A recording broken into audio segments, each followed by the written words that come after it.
So today's book is Dying for Attention, a graphic memoir of nursing home care.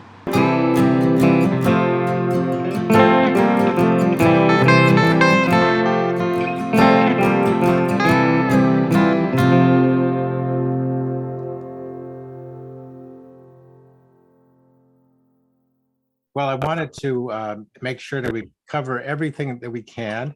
And I thought maybe a place to start is to let you, whatever you want to say about the book as an introduction. Um, okay, thank you. The book was, I want to say, a labor of love, and I guess I mean that in the very broadest sense that love can mean. So I had to dig deep, and I'm not even sure if I dug as deep as I could go, but at the time I did. Uh, I knew that being with my mother in a nursing home environment was almost traumatic, and I could see that the elderly are not well cared for in at least the long-term care system in my province, which is Nova Scotia, and it's not well funded. And there's no national, although they are developing now national long-term standards. At their time, there weren't any, and it was all budget driven. So I knew the way my mother was cared for wasn't right. Go over to the book. And I don't know if page 64 is one that really you feel is a standout, or it's just another page among so many, but it's I think a wonderful jumping off point. I'll read a little bit of it.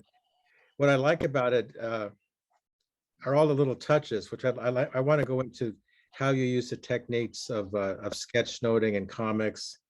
There's so much we can chat about. Now, this guy, I think, just gives you a nice flavor of the milieu of a nursing home and the incompetence and the obstacles. Over Christmas, Mom seemed tense and quiet after her new assisted living home. Mom, here's your sherry, Mom. And then it goes on where the assistants don't seem to be exactly zoned in with the best of care. Is, is, No. is this a page that strikes some thoughts that you might want to share about the process of you making a comics page? Sure. Well, I have to begin by saying that when I knew nothing about making comics, and so every page I made felt like I was stepping off a cliff. So when I went through the Master of Fine Arts program here at King's for creative nonfiction, and that program helped me develop a narrative arc, if you will, and the chapter content. Each chapter was laid out in words. But what I had coming out of that program was actually more like a children's book. It was like text and illustrated text. And then I went to the Center for Cartoon Studies in Vermont for about 10 days. And I took a graphic novel course there from Paul Karasek. And he's a New Yorker cartoonist. And anyway, he's a great cartoonist. Yeah. And he was, yeah, very insistent. He said, Susan, you got to put this into panels. So he's where I actually learned how to make a graphic novel. And he said, just put it into panels. And so I took to calling him Panel Paul. And sort of before I had met him, I was looking at all kinds of graphic memoirs and graphic novels, and I was thinking how beautiful they were. And I wanted to make beautiful art, but I just couldn't. I didn't, for a book length project, I didn't have the energy, you know? Mhm. And so in the end, I just threw up my hands and said, do what people are telling you to do. Just draw and put it into panels. So the drawings are what came out of my pen. And I read in your view about what's simple drawing and, you know, what's beautiful art. And I understand that my drawings are very simple, and I wish that they could be more sophisticated and more beautiful, but in the end, I trusted what was coming out the nib of my pen, and this is the best I could do to tell stories. And Yes, so it's very direct in that sense, in that I don't have a lot of training in comic arts. I have a fine arts degree, but that was mostly in painting. Um, and at that time, taking fine arts, drawing, that was in the 90s, and they didn't care about drawing. Drawing was a lesser art, and my strength is in drawing. So I didn't get much in the way of drawing training because that was, I don't know, too female or something, or, you know, watercolor was not looked upon as a very sophisticated medium. But so I ended up with a degree in painting, but it wasn't exactly my forte. Well, Yeah, so, they want to get sorry. you, they want to get you into studios and start doing your work. They just want to Yes. let you loose with what you know. I know that because I went through a similar background. I have a degree in fine arts painting. I also studied creative writing. And so the Yes. thing is, you really do have the training of for doing this kind of work. And maybe Yeah, I just, I think you're very, very, very honest and modest because what you're doing is really what a lot of the so-called name cartoonists are doing. And not that there's anything wrong with being a name cartoonist. I'm not saying that. I'm saying that there's a different attention put on certain creators who invest their energies in a certain way, position themselves in a certain way. And it's very natural for them. Let's say they've always been cartoonists. They go to conventions. They identify as cartoonists, et cetera, et cetera. Other people, they come at it from a different place, from a fine arts place, and then yeah. they become known for their work as cartoonists. So it all ends up being basically you're right there now, shoulder to shoulder with other cartoonists. That's Oh, that's thank you. that's the way to look at it. And as I say in my review, you have there's like touches of James Thurber, John Porcellino, and some Oh, people both of them I love. will say, well, with James Thurber, those are very simple, crude uh, drawings, and other people will look at them and say they're masterpieces. We've seen them so many times they've become iconic. So it's all a matter of perception and who's in charge of the narrative.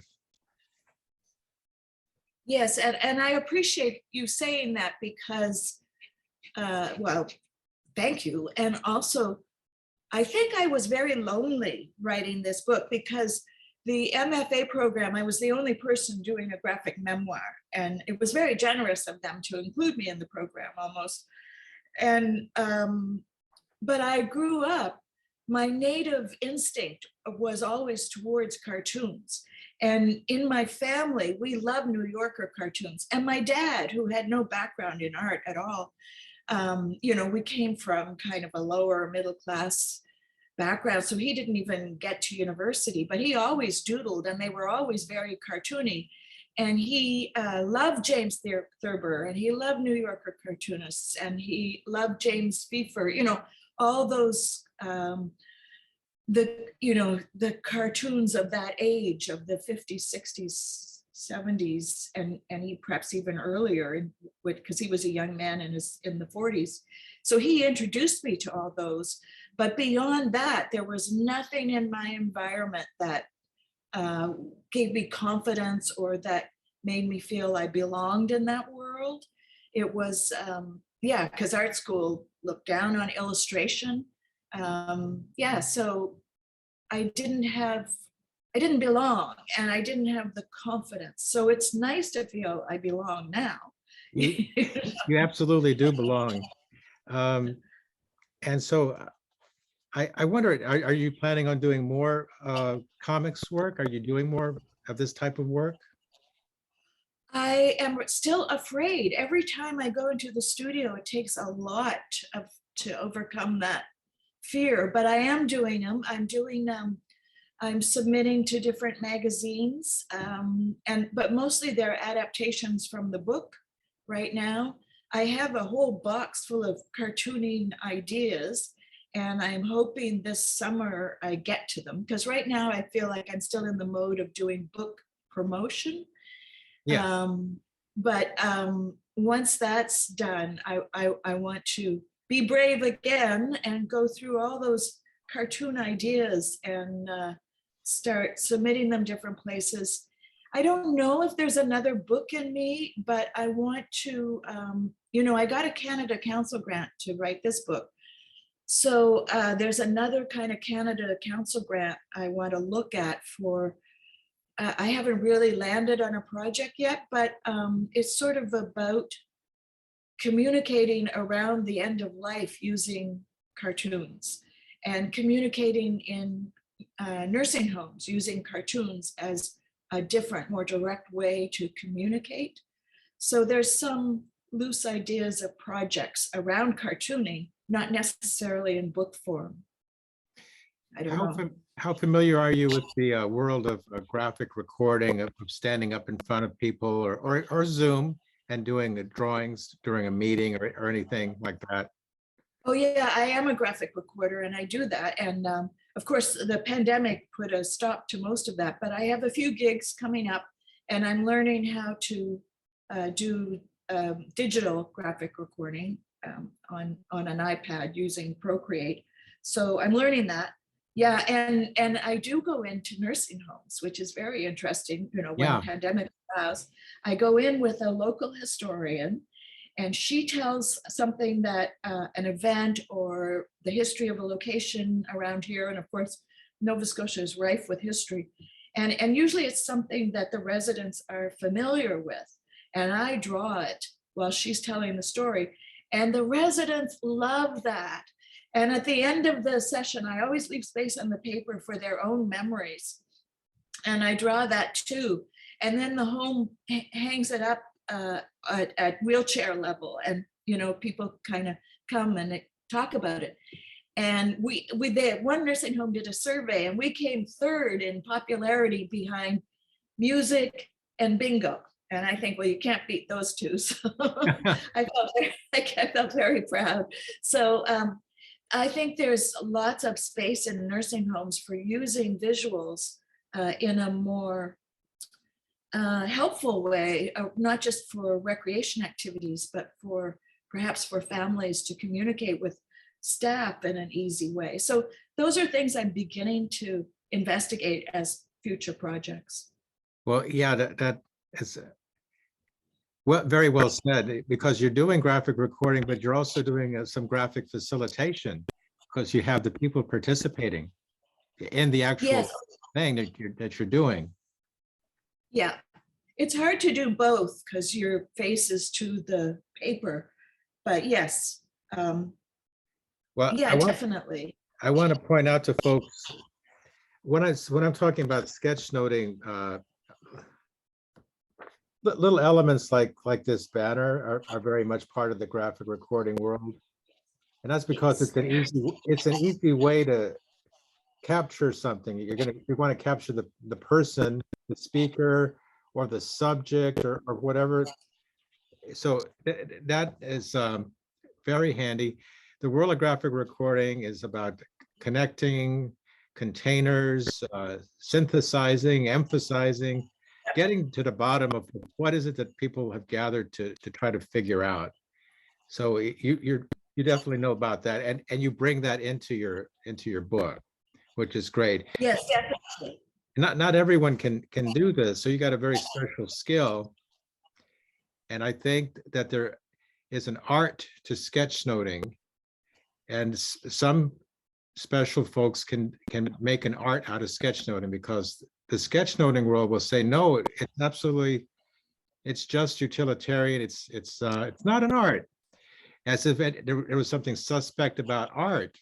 And so it just roils me. Or it's a pet peeve of mine. I want to let people know that doodling is for everyone.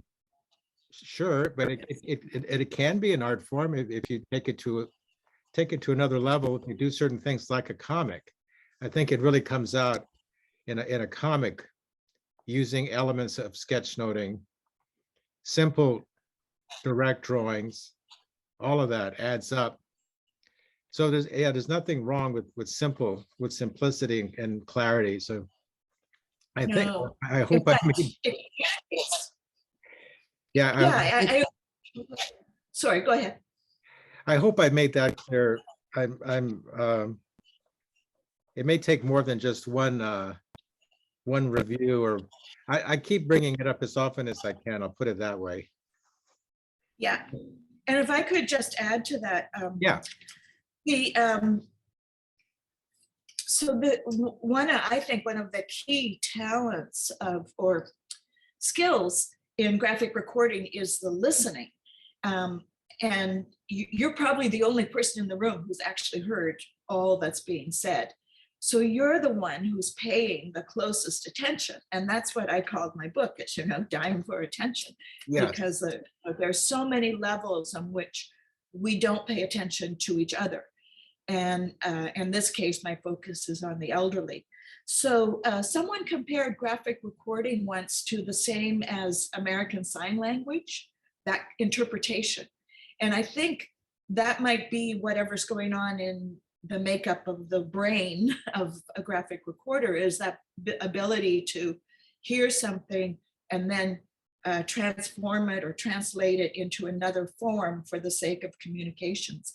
But definitely in real time, but definitely simplicity is what communicates, regardless of whether it's words or whether it's drawings. Oh, and, yeah. and my Exactly. career was in communications, so I'm quite familiar with that. Exactly. Yeah. It all begins with listening. It all begins with paying attention. And I think Sally Tisdale is somewhere in the book says, the way we communicate by speech is the second level of communication.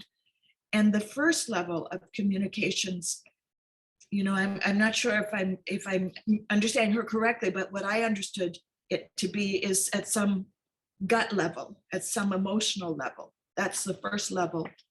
And the second level is the speech. And we can't really understand another person fully through speech, if you will. So I think drawing helps immensely in communicating what's being said in an unspoken realm, if you will.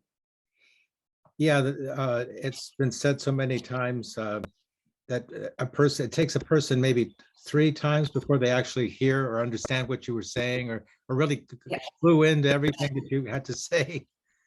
Yes, exactly. We're not good listeners. So yeah, and we're not often present. So yeah. Now, your book, you show me, has a lot of post-its in it. Is there something that you'd like to bring out about what you learned about the nursing home world and taking care of your mom? Or Yeah. Well, I think that first page, for instance, that you highlighted, page 63, I was thinking about that, and that's an interesting page, because that, or 61, I forget where it was. Anyway, I was on 64. 64, sorry, yes. So one thing I learned was how our economy, this, I think, in some levels, this ageism and this neglect starts with the economy. So the home that Mom was in page 64 was a for-profit home.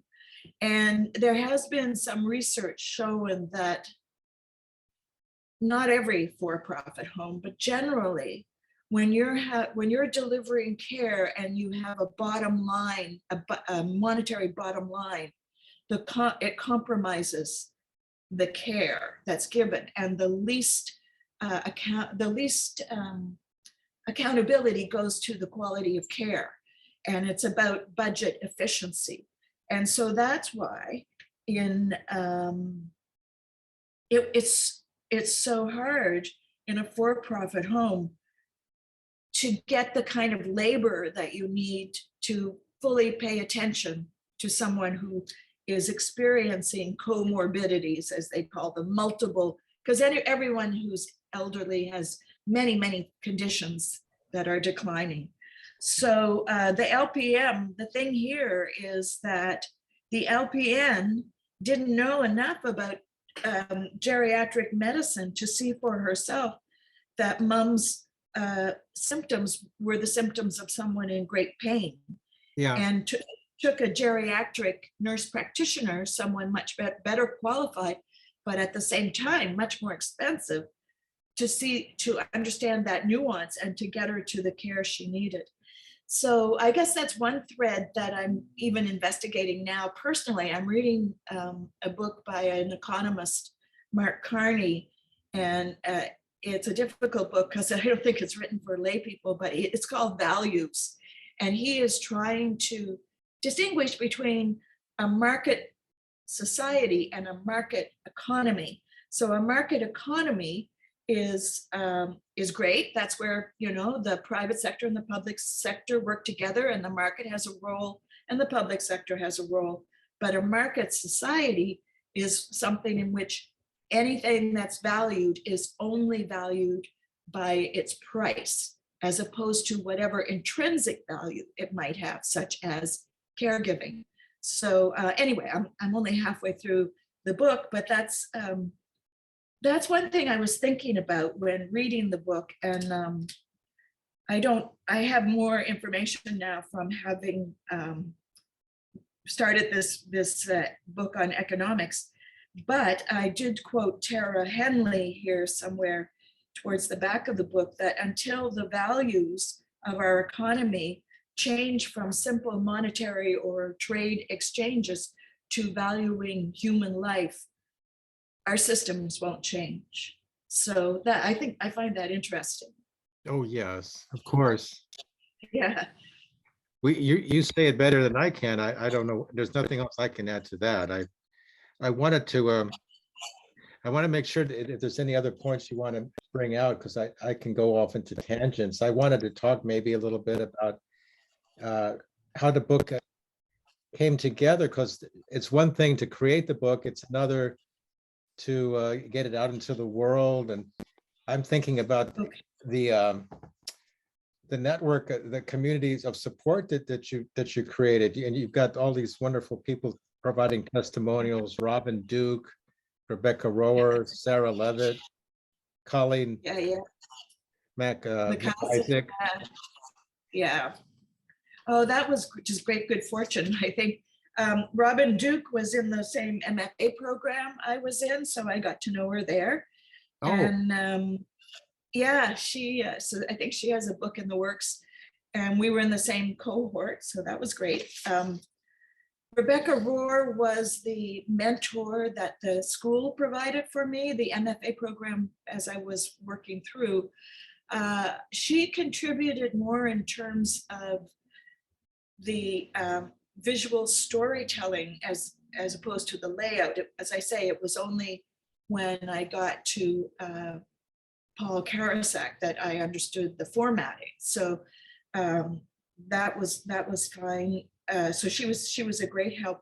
Sarah Levitt, I met through the graphic medicine community, which I've gone to I've gone to several conferences, and I've been with them almost since the beginning, as you know, as a participant, if you will, although I have given a couple of presentations. Sarah Levitt's book Tangles was the first book I read that was of graphic medicine, and it was about looking after her mother as she declined into early onset Alzheimer's, I think. And it was just so riveting and so moving, and I learned so much that was definitely an inspiration. Ross Chaz, who I don't know, her book, Can't We Talk About Something More Pleasant, was really good. And that inspired me to make it funny. You know, you can make this really tough subject funny. Yeah. But in terms of getting it to a publisher, it was definitely the MFA program, because their program was all about getting published. So we came out of there with a book proposal. So you were saying that your MFA program, part of it was having a book proposal, and the Conundrum Press was so pleased because you had done a lot of the work ahead of time for the publisher. And I guess Yes. that's a nugget of wisdom for a lot of folks, especially if you want to do a graphic novel. I guess it could apply to anything, any kind of book. But if you actually create a graphic novel on your own and then propose it, the likelihood of it getting published becomes much higher because they see what the book is. If you just provide a proposal with a few pages, they're wondering, where is this book heading? Or it might become a game where it's too many cooks in the pot. I think. Don't you think something to be said for that? Oh, I totally agree. So you don't have to have drawn the whole book, but you have to have the whole book in outline. Like I Yeah. had all 13 chapters in with a summary of what was going on in each chapter, so it was clear what the arc was and where the book was going.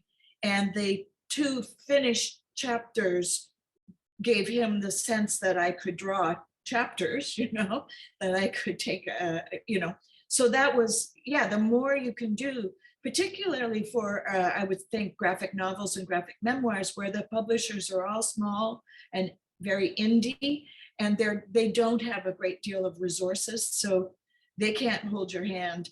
So the more you can do for them, and the same with promotion, there's not a whole lot they can do for you in terms of promotion. So you got to do a lot of legwork and beating the bushes yourself. So I would give it a good decade from beginning to end, all things considered. I think for me it's going into its perhaps 8th year, if you will, from the time I sat on my deck and said, this is something big, I want to draw this, to today. I think it's about 8 years. Yeah. Well, time passes by quickly, or it can. Yeah, from the very, very beginning to the end, it might be a decade easily. And yeah, that's good advice. That you don't have to necessarily do the whole book. I did, and I got a publisher. And I will talk about that in future posts because I don't want to bring it up just yet. But it worked for me.